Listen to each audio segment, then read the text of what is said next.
여러분, 큰 일이 아니에요. 세상에서 무슨 성공하는 것이 아니고 성취감도 아닙니다. 옮겨 심겨진 상태에서 온전히 순종하는 삶을 사는 것이 열매입니다. 왜요? 옮겨 심겨지기 전에는 하나님을 순종할 수 없었던 사람들이거든요. 세상이 더 좋거든요.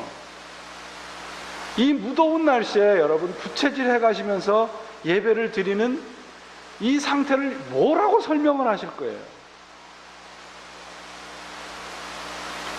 지난주에 태풍이 왔잖아요. 그래도 오늘보다는 조금 덜 오셨지만 다들 오셨어요. 태풍이 오는데 어떤 사람들이 이 언론에서 너무 과장한다. 그러니까 어떤 분이 댓글을 하나 달았는데요. 아주 적절한 댓글을 달았어요. 태풍이 올 때 우리는 두 가지 일을 해야 된다. Be prepared and praying. 신자의 삶이에요, 여러분. 옮겨 심겨진 사람은 내 생각과 내 계획을 접고 하나님의 말씀이 있는 그 옮겨 심겨진 곳에서 하나님을 순종하며 사는 겁니다. 그게 열매입니다. 예수님 없는 큰 성취, 큰 일, 업적, 예수가 담겨진 우리의 작은 일상, 어떤 것이 의미가 있을까요? 우리가 정말 지지고 볶고 살아가는 하루하루의 일상의 삶에서 그리스도가 보여지는 삶처럼 위대한 삶은 없습니다. 그것이 열매입니다. 중요한 것은 내가 지금 살고 있느냐, 생명이 있느냐, 아니면 내가 죽어가고 있느냐입니다. 뭘로 판단하실 겁니까? 죽은 나무는 열매를 맺을 수 없습니다. 마찬가지로 죽어가는 신자는 열매가 나타나지 않습니다. 열매는 살아있다는 증거입니다. 내가 하나님 안에 살아있을 때 열매를 맺는 삶을 살 수 있는 것입니다. 그런 사람들에게 오늘 말씀이 하나님께서 우리들에게 확인해 주시는 축복이 무엇입니까? 그가 하는 모든 일이 다 형통하리로다 입니다. 여러분, 형통 좋아하지 않으세요? 이 말씀을 원문에 좀 가깝게 문자적으로 해석을 하면 이런 뜻이 됩니다. 하나님의 사람들이 하는 모든 일은 마침내 형통하리로다. 강조점이 마침내에 있습니다. 끝내 형통하리로다. 현실은 그렇지 않아요. 현실은 너무 어려워요. 힘들어요. 그러나 하나님의 사람은 마침내 종국에는 형통하리로다입니다. 어떻게 이 시인은 어렵고 힘들고 척박한 현실 속에서 끝내 형통하리라는 고백을 하나님께 할 수 있을까요? 성경이 가르치는 형통이 우리가 생각하고 우리가 좋아하는 형통과 거리가 있기 때문에 그렇습니다.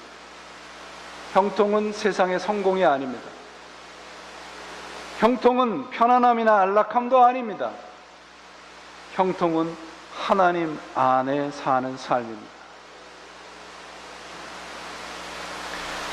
여러분 잘 아는 어린 왕자라는 책이 있죠. 이 작가인 생텍쥐베르는 이 어린 왕자에서 이런 얘기를 해요. 사막이 왜 아름다운 줄 아니? 사막이 아름다운 이유는 그 사막 어딘가에 우물이 숨겨져 있기 때문이다. 여러분, 하나님 안에 있는 삶이 왜 아름다운가요? 편안해서요? 돈 잘 벌게 해주셔서요? 건강하게 해주셔서요? 아니에요. 내 인생의 모든 부분에서 하나님이 숨어 계시거든요. 하나님이 간섭하고 계시거든요.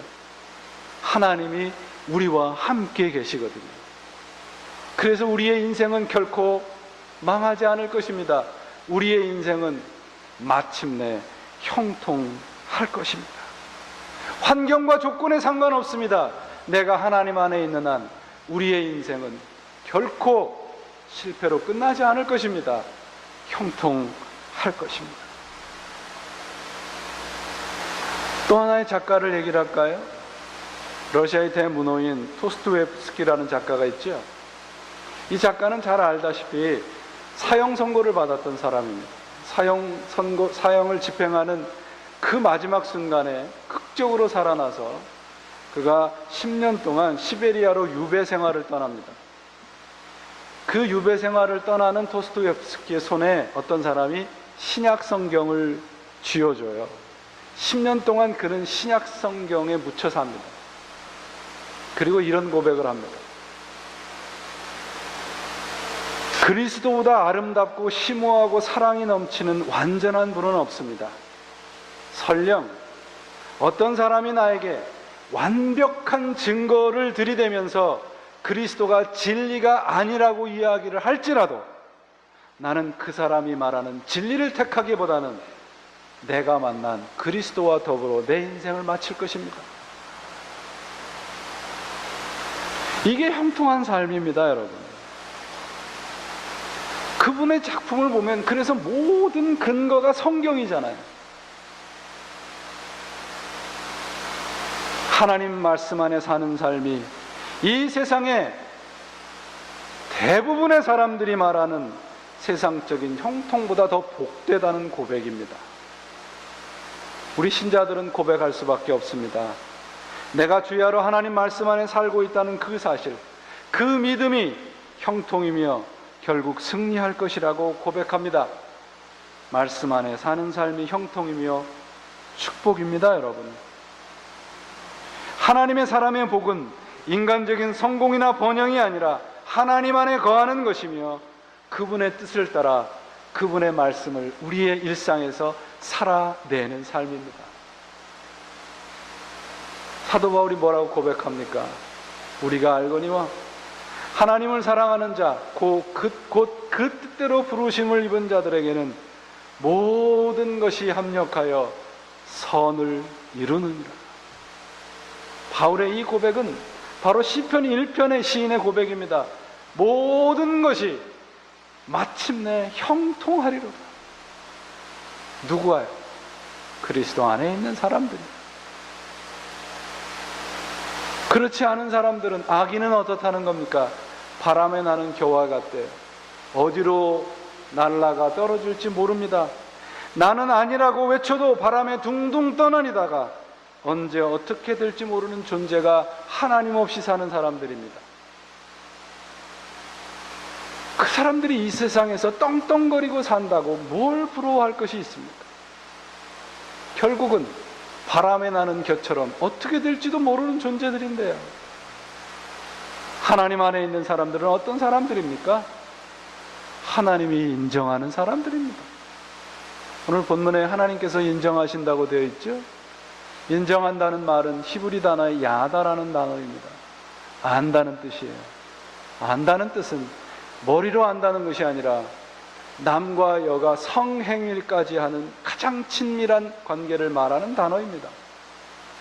하나님이 우리를 인정하신다. 그 말씀은 나를 가장 가까운 데 두시고 배려하시고 돌보시고 책임지신다는 거예요. 무엇 때문에? 내가 하나님을 아버지라 고백하는 그 이유 하나 때문에. 부모의 무관심은 결국 자녀를 망치게 하지 않습니까? 마찬가지로 자신만을 믿다가 하나님의 무관심 속에 살아가는 사람들은 결국은 망할 것입니다. 사랑하는 여러분, 여러분은 무엇을 축복이라고 생각하십니까? 하나님의 축복은 무엇입니까? 복되어라 예수님의 사람들이여. 저는 우리들의 신앙과 인생을 이렇게 고백하고 싶습니다. 왜냐하면 바로 천지를 창조하신 조물주이신 하나님께서 우리의 인생을 책임지신다고 약속하셨거든요. 확인해 주셨거든요. 그리고 오늘도 우리들에게 말씀하고 계시거든요.